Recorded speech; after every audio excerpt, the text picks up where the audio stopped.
সূরা ইয়াসিন। রহমান রহিম আল্লাহ তাআলার নামে। ইয়াসিন, এ জ্ঞানগর্ভ কোরআনের শপথ।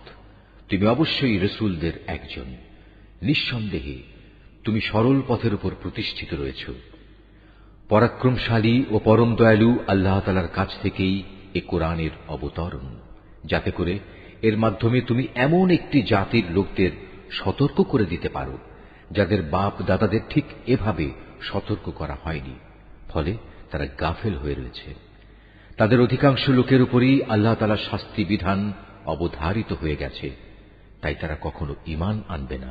আমি ওদের গলদেশ সমূহে মোটা মোটা বেড়ি পরিয়ে দিয়েছি, যা ওদের চিবুক পর্যন্ত ঢেকে দিয়েছে, ফলে তারা ঊর্ধ্বমুখী হয়ে আছে।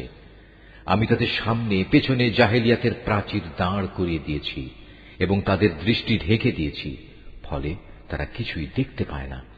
এই অবস্থায় তুমি তাদের আল্লাহর আযাব সম্পর্কে সাবধান করো বা না করো, উভয়টাই তাদের জন্য সমান কথা। তারা কখনোই ঈমান আনবে না।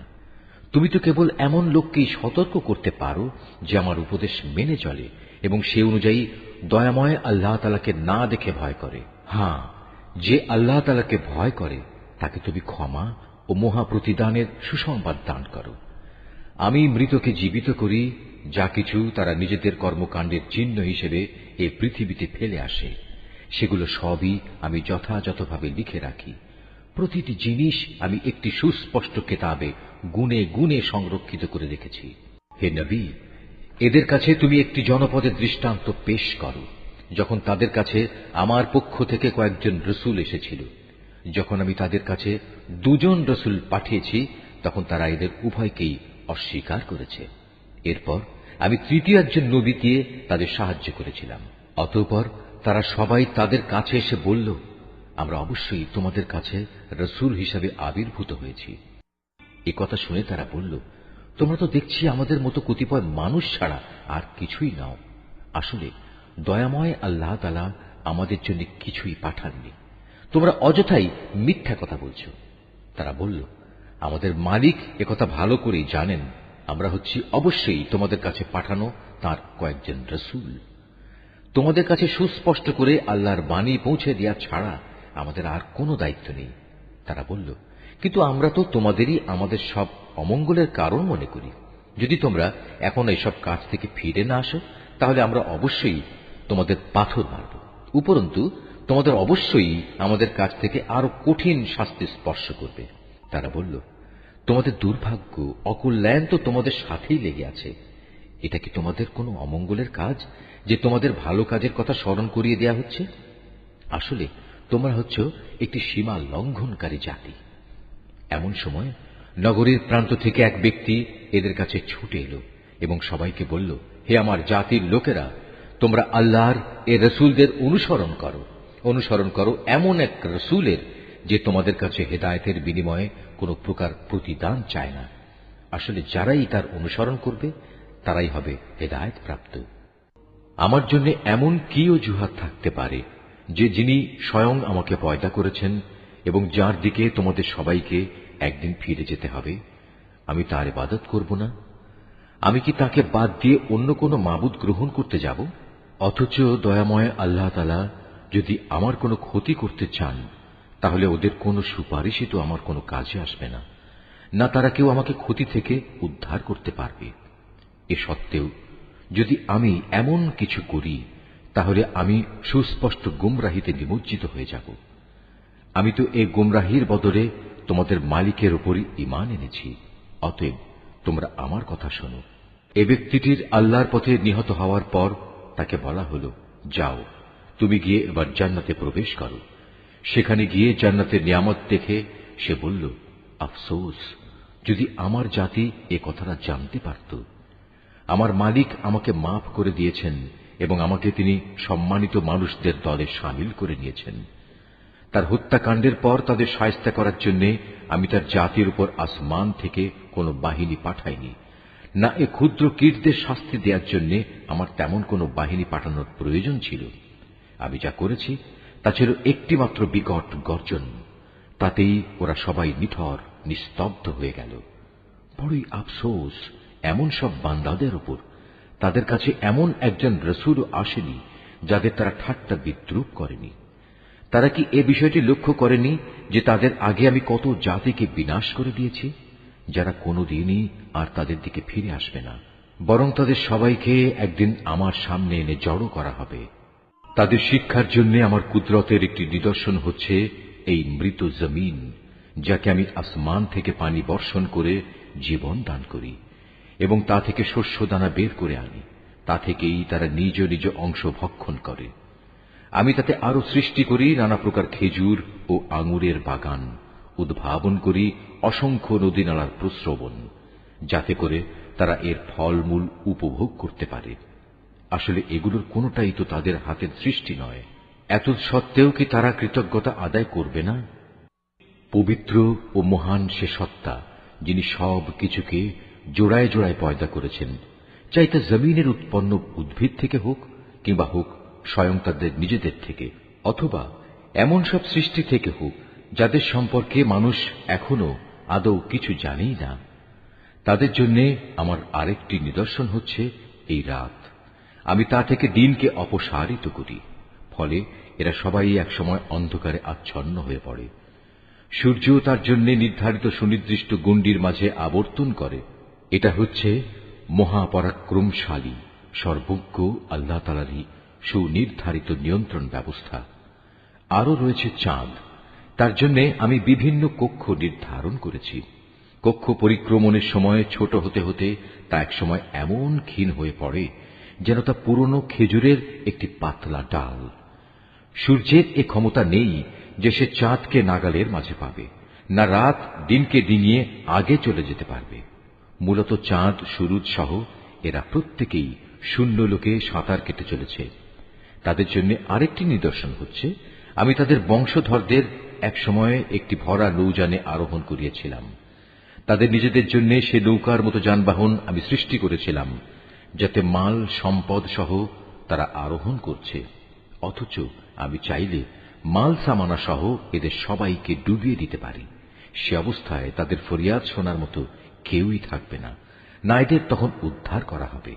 হ্যাঁ, একমাত্র আমার অনুগ্রহই ছিল যা তাদের নিজ নিজ মঞ্জিলে পৌঁছে দিয়েছিল, এবং এটা ছিল এক সুনির্দিষ্ট কাল পর্যন্ত এ বৈষয়িক সম্পদ উপভোগ করার সুযোগ। যখন তাদের বলা হয়, তোমরা তোমাদের সামনে যে আযাব রয়েছে তাকে ভয় করো, ভয় করো যা কিছু পেছনে আছে তাকেও, আশা করা যায় তোমাদের উপর দয়া করা হবে। তাদের মালিকের নিদর্শন সমূহ থেকে তাদের কাছে এমন কোন নিদর্শন আসেনি যা থেকে তারা মুখ ফিরিয়ে নেয়নি।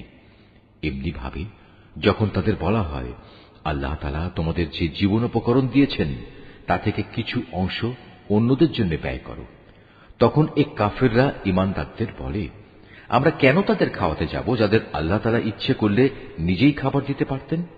হে নবী, তুমি বলো, আসলেই তোমরা সুস্পষ্ট গুমরাহিতে নিমজ্জিত আছো।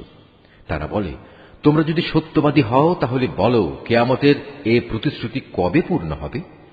এসব প্রশ্নের মাধ্যমে এরা আসলে যে বিষয়টির জন্য অপেক্ষা করছে তা তো হবে একটি মহাগর্জন। তা এদের হঠাৎ করে পাকড়াও করবে, এবং তখনও দেখা যাবে তারা এ ব্যাপারে বাক বিতণ্ডা করেই চলেছে। এ সময় তারা শেষ ওসিয়তটুকু পর্যন্ত করে যেতে সক্ষম হবে না, না তাদের আপন পরিবার পরিজনদের কাছে আর কোনোদিন ফিরিয়ে আনা হবে। যখন দ্বিতীয়বার সিঙায় ফুৎকার দেওয়া হবে, তখন মানুষগুলো সব নিজেদের কবর থেকে বেরিয়ে নিজেদের মালিকের দিকে ছুটতে থাকবে। তারা হতভম্ব হয়ে একে অপরকে বলবে, হায় কপাল আমাদের, কে আমাদের ঘুম থেকে এমনি করে জাগিয়ে তুলল?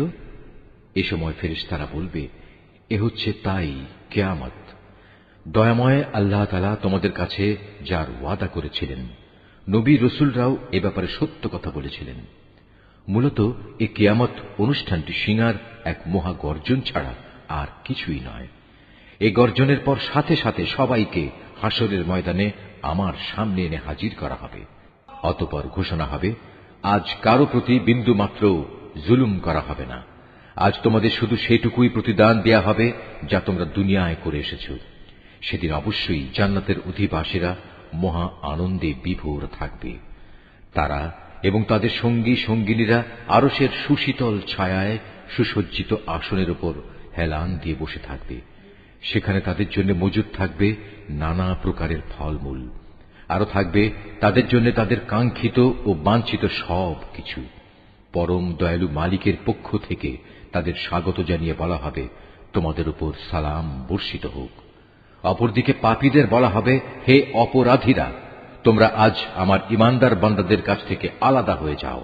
হে বনি আদম, আমি কি তোমাদের এ মর্মে নির্দেশ দেইনি যে তোমরা শয়তানের গোলামি করো না? কেননা সে হচ্ছে তোমাদের প্রকাশ্য দুশমন। আমি কি তোমাদের কথা বলিনি তোমরা শুধু আমারই ইবাদত করো? কেননা এটি হচ্ছে সহজ সরল পথ। আর শয়তান, সে তো তোমাদের আগেও অনেক লোককে এভাবে পথভ্রষ্ট করে দিয়েছিল, তা দেখেও কি তোমরা বুঝতে পারলে না? হ্যাঁ, এ হচ্ছে সেই জাহান্নাম যার ওয়াদা তোমাদের সাথে বারবার করা হয়েছিল।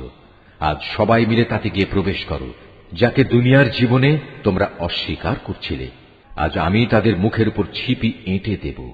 আজ তাদের হাতগুলো আমার সাথে কথা বলবে, তাদের পাগুলো আমার কাছে সাক্ষ্য দেবে এরা কি কাজ করে এসেছে। অথচ আমি যদি চাইতাম, দুনিয়ায় আমি এদের চোখ থেকে দৃষ্টিশক্তি বিলোপী করে দিতাম। তেমনটি করলে তুমি বলো, এরা কিভাবে তখন চলার পথ দেখে নিত? তাছাড়া যদি আমি চাইতাম, তাহলে কুফরির জন্য তাদের নিজ নিজ জায়গায় তাদের আকৃতি বিনষ্ট করে দিতে পারতাম। সে অবস্থায় এরা সামনের দিকেও যেতে পারত না, আবার পেছনেও ফিরে আসতে পারত না। যাকেই আমি দীর্ঘ জীবন দান করি, তাকেই আমি সৃষ্টিগত দিক থেকে তার প্রাথমিক অবস্থায় ফিরিয়ে নিয়ে যাই। এটা দেখেও কি তারা বুঝতে পারে না কে তাদের দেহে এ পরিবর্তনগুলো ঘটাচ্ছে?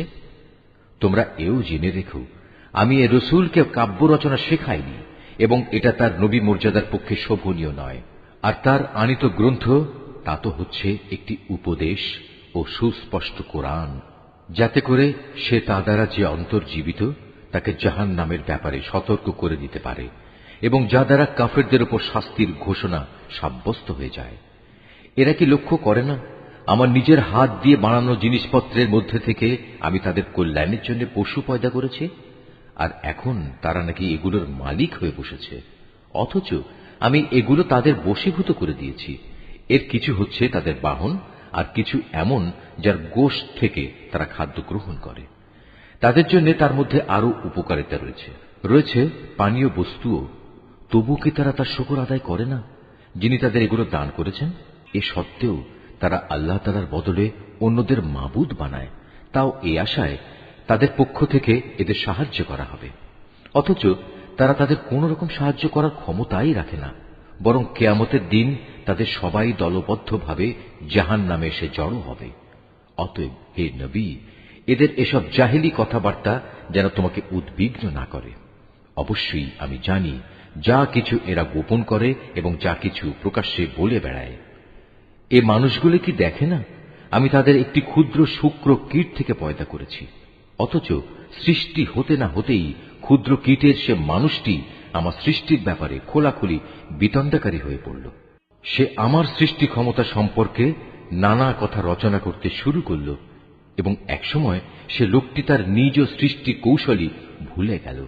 সে বলল, কে মানুষের এ হাড় পুনরায় জীবিত করবে যখন তা পচে গলে যাবে? হে নবী, তুমি এদের বলো, হ্যাঁ, তাতে প্রাণ সঞ্চার তিনিই করবেন যিনি প্রথমবার এতে জীবন দিয়েছিলেন, এবং তিনি সমস্ত কিছুর সৃষ্টি কৌশল সম্পর্কে সম্যক অবগত রয়েছেন। তিনি তোমাদের জন্য সবুজ সতেজ বৃক্ষ থেকে আগুন উৎপাদন প্রক্রিয়া সম্পন্ন করেছেন, এবং তা দ্বারাই তোমরা আজ আগুন জ্বালাচ্ছ। যিনি নিজের ক্ষমতা বলে একবার আকাশমণ্ডল ও জমিন সৃষ্টি করেছেন, তিনি কি পুনরায় তাদেরই মতো কিছু সৃষ্টি করতে সক্ষম নন? হ্যাঁ, নিশ্চয়ই তিনি মহাস্রষ্টা ও সর্বজ্ঞ। তিনি যখন কিছু একটা সৃষ্টি করতে ইচ্ছা করেন, তখন কেবল এটুকুই বলেন, হও, অতঃপর তা সাথে সাথে তৈরি হয়ে যায়। অতএব পবিত্র ও মহান সে আল্লাহ তাআলা, যিনি প্রত্যেক বিষয়ের উপর সার্বভৌম ক্ষমতার একচ্ছত্র মালিক, এবং তাঁর কাছেই একদিন তোমাদের সবাইকে ফিরে যেতে হবে।